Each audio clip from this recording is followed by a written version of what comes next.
जय हिंद। कैसे हैं आप? एक बार फिर आपके अपने चैनल गुरु गंगा में आपका हार्दिक स्वागत है। आज के वीडियो में हम लोग मानव शरीर क्रिया विज्ञान पर आधारित चौथा प्रैक्टिस सेट हल करेंगे। टेस्ट सीरीज हल करेंगे। ये इंपॉर्टेंट टॉपिक है।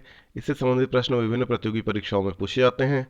तो चलिए बिना किसी देरी के हम लोग शुरू करते हैं आज की इंपॉर्टेंट कक्षा।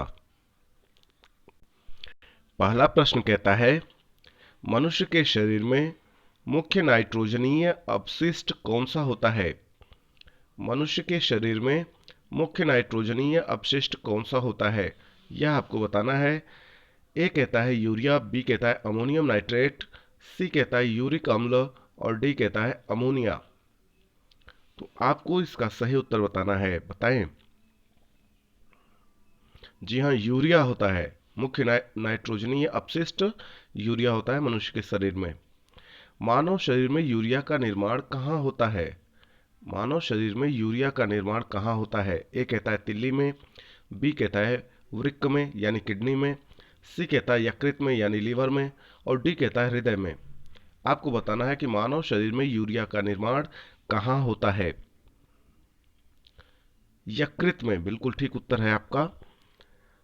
रक्त की अशुद्धियां किस अंग में जाकर छनती हैं?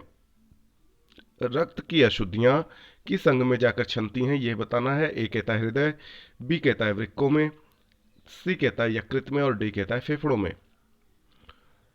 तो बताएं। जी हाँ, वृक्कों में, किडनी में। रक्त की अशुद्धियां किडनी में जाकर छनती हैं। मनुष्य में रुधिर छनता है। ए कहता है मूत्रवाहिनी में, बी कहता है वोमेन संपुट में, सी कहता है कुंडलित नलिका में, डी कहता है फेफड़े में। आपको बताना है इसका सही उत्तर। तो मनुष्य में रुधिर जो क्षमता है वह है बोमेन संपुट में। कहाँ? बोमेन संपुट में। मानव मूत्र का पीला रंग किसके कारण होता है? बहुत इंपॉर्टेंट है। ए कहता है यूरोक्रोम, बी कहता है पित्त, सी कहता है कोलेस्ट्रॉल और डी कहता है रुधिर।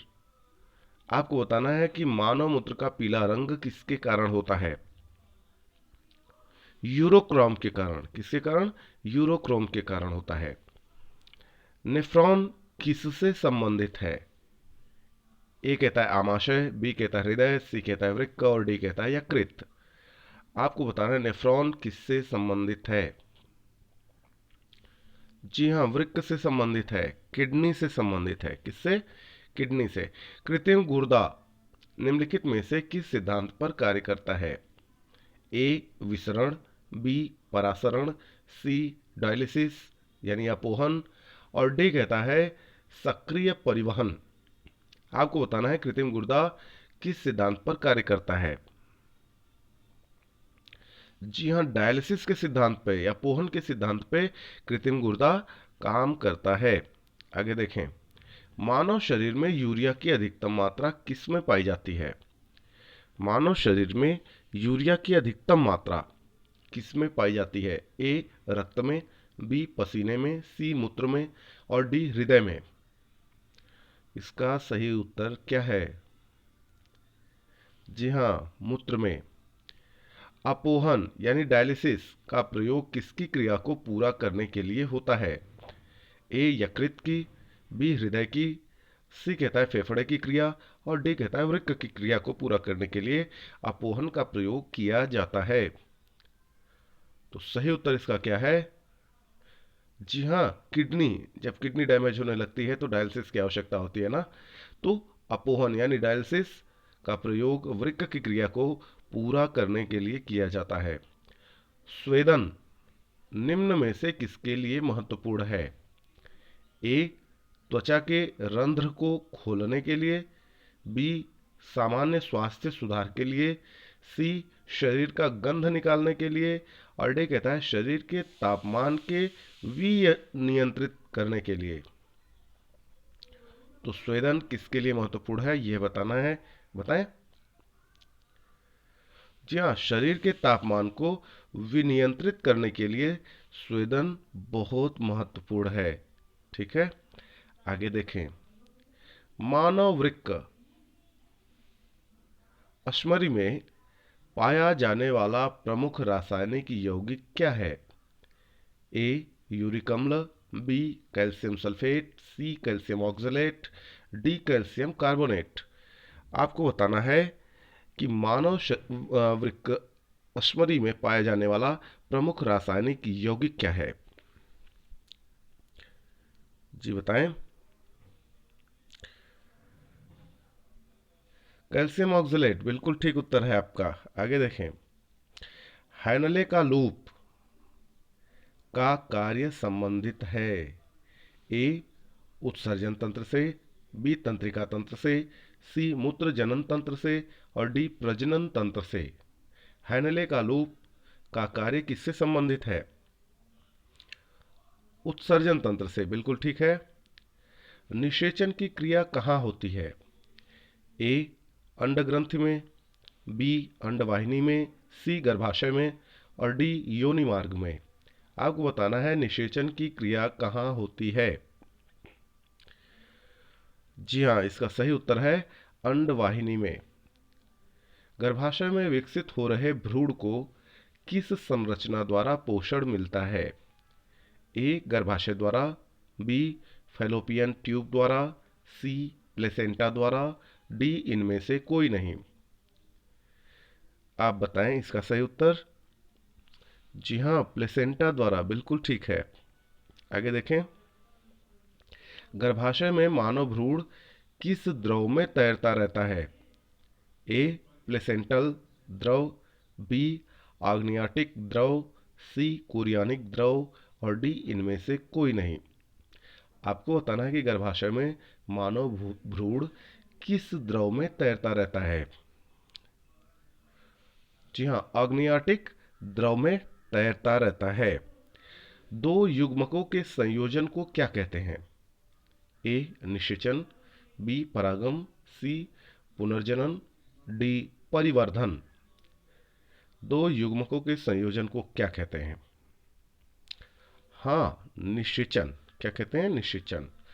गर्भाशय में शिशु के विकास की जानकारी के लिए किसका प्रयोग किया जाता है? ए अल्फा किरणें, बी एक्स किरणें, सी अल्ट्रासाउंड, डी अल्ट्रावायलेट किरणें। तो आप बताएं इसका सही उत्तर क्या होगा। जी हाँ, ये तो ज़्यादातर लोग जानते हैं, है ना। अल्ट्रासाउंड। किसका प्रयोग किया जाता है? अल्ट्रासाउंड का। भ्रूण के विकास के लिए निम्नलिखित में से किस अंग के द्वारा खाद्य की पूर्ति की जाती है? ए अपरापोषिका, बी बीजांडसन, सी अंडाशय और डी गर्भाशय। भ्रूण के विकास के लिए निम्नलिखित में से किस अंग के द्वारा खाद्य की पूर्ति की जाती है? जी हाँ, बीजांड सन के द्वारा। आगे देखिए। मुख के द्वारा लेने वाली गर्भ निरोधक गोलियां किसका निरोध करती हैं? ए अंडोत्सर्जन का, बी गर्भधारण का, सी निषेचन का और डी कहता है शुक्राणुओं के गर्भाशय में प्रवेश का। तो आप बताएं इसका सही उत्तर। जी हाँ, अंडोत्सर्जन का विरोध करती हैं, निरोध करती हैं, है ना। ए बिल्कुल ठीक उत्तर है। टेस्ट ट्यूब शिशुओं में, ए कहता है अंडाणु का विकास टेस्ट ट्यूब में निषेचन के बिना होता है।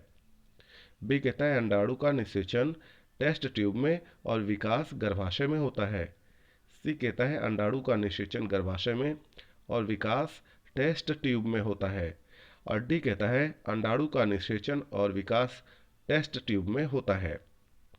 आपको बताना है कि इसमें से सही क्या है। जी हाँ, टेस्ट ट्यूब शिशुओं में अंडाणु का निषेचन टेस्ट ट्यूब में होता है और विकास उसका गर्भाशय में होता है। ठीक है, तो बहुत इंपॉर्टेंट है, इसको थोड़ा ध्यान से आप देख लेंगे। आगे चलें। जी हाँ, अगला प्रश्न देखिए। बच्चों का लिंग निर्धारण किसके गुणसूत्र से होता है? ए पिता के, बी माता के, सी माता पिता दोनों के और डी कहता है किसी के द्वारा नहीं। आपको बताना है बच्चों का लिंग निर्धारण किसके गुणसूत्र से होता है। जी हाँ, पिता के, बिल्कुल ठीक है। मनुष्य में गर्भकाल होता है। ए कहता है 10 महीने, बी कहता है 7 महीने, सी कहता है 8 महीने, डी कहता है 9 महीने। सबको इसका उत्तर पता है ना। जी हाँ, 9 महीने, बिल्कुल ठीक है। स्त्रियों की नसबंदी को क्या कहा जाता है? ए साइकेडमी, बी ट्यूबेक्टोमी, सी न्यूरेटोमी, डी वैसेक्टोमी। आपको बताना है स्त्रियों की नसबंदी को क्या कहा जाता है। जी हाँ, ट्यूबेक्टोमी। क्या कहा जाता है? ट्यूबेक्टोमी। आगे चलें।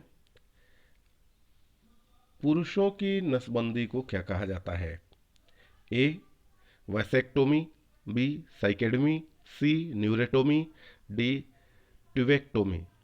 आपको बताना है पुरुषों की नसबंदी को क्या कहा जाता है। वैसेक्टोमी, बिल्कुल ठीक है, वैसेक्टोमी कहा जाता है। प्रथम परखनली शिशु का नाम क्या था? ए डॉली, बी इंदिरा, सी आस्था, डी लुइस। बहुत इंपॉर्टेंट क्वेश्चन है ये, कई बार पूछा गया प्रश्न है। प्रथम परखनली शिशु का नाम क्या था? जी हाँ, लुइस नाम था। क्या नाम था? लुइस। एमनियोसेंटेसिस द्वारा परीक्षण किया जाता है, किसका किया जाता है वो आपको बताना है।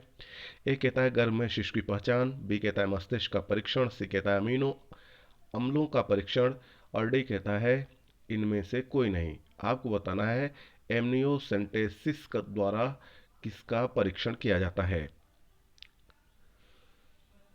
हाँ, गर्भ में शिशु की पहचान की जाती है, गर्भ में शिशु की पहचान की जाती है। निम्नलिखित में से मनुष्य के शरीर में पाई जाने वाली कौन सी ग्रंथि वाहिनी विहीन है, डॉक्टलेस है? ए यकृत, बी गुर्दा, सी अंतःस्रावी ग्रंथि, डी कहता है पसीने की ग्रंथि। आपको बताना है कि मनुष्य के शरीर में पाई जाने वाली कौन सी ग्रंथि वाहिनी विहीन है। कौन सी ग्रंथि वाहिनी विहीन यानी डॉक्टलेस है? अंतःस्रावी ग्रंथि। कौन सी ग्रंथि? अंतःस्रावी ग्रंथि। आगे देखिए, वाहिनी विहीन ग्रंथियों के श्रवण को क्या कहते हैं? ए घोल कहते हैं, बी हार्मोन कहते हैं, सी रस कहते हैं, डी उत्सर्जन कहते हैं। आपको बताना है कि वाहिनी विहीन ग्रंथियों के श्रवण को क्या कहते हैं। हाँ, हार्मोन कहते हैं। क्या कहते हैं? हार्मोन कहते हैं। निम्नलिखित में से कौन अंतःस्रावी ग्रंथि नहीं है? ए थायराइड, बी पिट्यूटरी यानी पीयूष ग्रंथि, सी एड्रिनल, डी यकृत। आपको बताना है कि इसमें से कौन अंतःस्रावी ग्रंथि नहीं है। यकृत, बिल्कुल ठीक उत्तर है, यकृत अंतःस्रावी ग्रंथि नहीं है। आगे देखें, अंतःस्रावी ग्रंथियों को अन्य किस नाम से जाना जाता है? ए कहता है सूक्ष्म ग्रंथि, बी कहता है बृहद ग्रंथि, सी कहता है वाहिनी विहीन, और डी कहता है अम्लीय ग्रंथि। तो इसका सही उत्तर क्या है? अंतःस्रावी ग्रंथियों को अन्य किस नाम से जानते हैं? हाँ, वाहिनी विहीन ग्रंथि के नाम से जानते हैं, बिल्कुल ठीक उत्तर है आपका। निम्नलिखित में से कौन एक ग्रंथि नहीं है? ए यकृत, बी जठर, सी थायराइड, डी अग्न्याशय। आपको बताना है कि इसमें से कौन एक ग्रंथि नहीं है। तो आप बताएं। जी हाँ, जठर इसका सही उत्तर है। जठर ग्रंथि नहीं है, बी बिल्कुल सही उत्तर है। आगे देख लें, मानव शरीर की किस ग्रंथि को मास्टर ग्रंथि कहा जाता है? ए प्लीहा, बी अवटु, सी पीयूष, और डी अग्न्याशय। तो बताएं इसका सही उत्तर। जी हाँ, मास्टर ग्रंथि कहा जाता है पीयूष ग्रंथि को। किसको? पीयूष ग्रंथि को। मनुष्य के शरीर की सबसे छोटी ग्रंथि है? ए लार ग्रंथि, बी थायराइड, सी पिट्यूटरी यानी पीयूष ग्रंथि, डी यकृत। मनुष्य के शरीर की सबसे जो छोटी ग्रंथि कौन सी है? जी बिल्कुल ठीक उत्तर है आपका, पिट्यूटरी ग्रंथि, मास्टर ग्रंथि, पीयूष ग्रंथि है ना। आगे देखें, मानव शरीर की सबसे महत्वपूर्ण ग्रंथि है? ए यकृत, बी पिट्यूटरी, सी पैंक्रियाज, और डी थायराइड। बताएं। पिट्यूटरी बिल्कुल सही उत्तर है। पिट्यूटरी ग्रंथि कहाँ होती है? पिट्यूटरी ग्रंथि कहाँ स्थित होती है? ए मस्तिष्क, बी किडनी, सी गला और डी कहता है अग्न्याशय में। हाँ, पिट्यूटरी ग्रंथि होती है मस्तिष्क में। कहाँ पे? मस्तिष्क में होती है। आगे देखें, गाय और भैंस के थनों में दूध उतारने के लिए किस हार्मोन की सुई लगाई जाती है? ए इंसुलिन, बी कहता है ऑक्सीटोसिन, सी कहता है इंटरफेरॉन और डी कहता है सोमेटोट्रोपिन। आप बताएं इसमें से सही उत्तर क्या है? हाँ, इसका सही उत्तर है ऑक्सीटोसिन। क्या लगाई जाती है गाय और भैंस के थनों में दूध उतारने के लिए? ऑक्सीटोसिन हार्मोन की सुई लगाई जाती है। थायराइड ग्रंथि से थायरॉक्सिन स्रावित करने के लिए उत्तेजित करने वाला अंतःस्रावी हार्मोन कौन सा है? ए कहता है TSH, बी कहता है ACTH, सी कहता है LTH और डी कहता है FSH। तो आप बताएं इसका सही उत्तर क्या होना चाहिए? जी हाँ, TSH। आगे देखिए, वृद्धि हानि यानी ग्रोथ हार्मोन कहाँ से स्रावित होता है? ए जनांग, बी एड्रिनल, सी थायराइड और डी पिट्यूटरी। वृद्धि हानि कहाँ से स्रावित होता है? पिट्यूटरी से। कहाँ से? पिट्यूटरी से, ठीक ना? आगे देखें, ऑक्सीटोसिन हार्मोन स्रावित करने वाली ग्रंथि कौन सी है?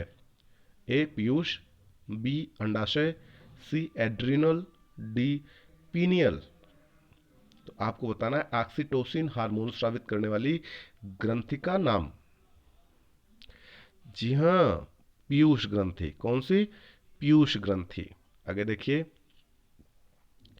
पीयूष ग्रंथि के अत्यधिक हार्मोन स्राव से शरीर पर क्या प्रभाव पड़ता है? ए शरीर का टेढ़ा मेढ़ा होना, शरीर का असंतुलित विकास, सी कहता है लंबाई में अत्यधिक वृद्धि और डी कहता है उपर्युक्त में कोई नहीं। पीयूष ग्रंथि के अत्यधिक हार्मोन स्राव से शरीर पर क्या प्रभाव पड़ता है? जी हाँ, इसका सही उत्तर है शरीर का असंतुलित विकास, ठीक ना? तो इस तरीके से यह छोटा सा वीडियो पूरा हुआ। यदि यह वीडियो आपको पसंद आता है तो इसे लाइक जरूर करें, अपने मित्रों में शेयर करना ना भूलें। चैनल पर है तो चैनल को सब्सक्राइब करके बेल आइकन को जरूर प्रेस कर दें ताकि प्रत्येक इंपॉर्टेंट वीडियो की नोटिफिकेशन आपको भी समय से मिलती रहे। और फिर मिलते हैं अगले इंपॉर्टेंट वीडियो में, तब तक के लिए आप सभी लोगों को जय हिंद।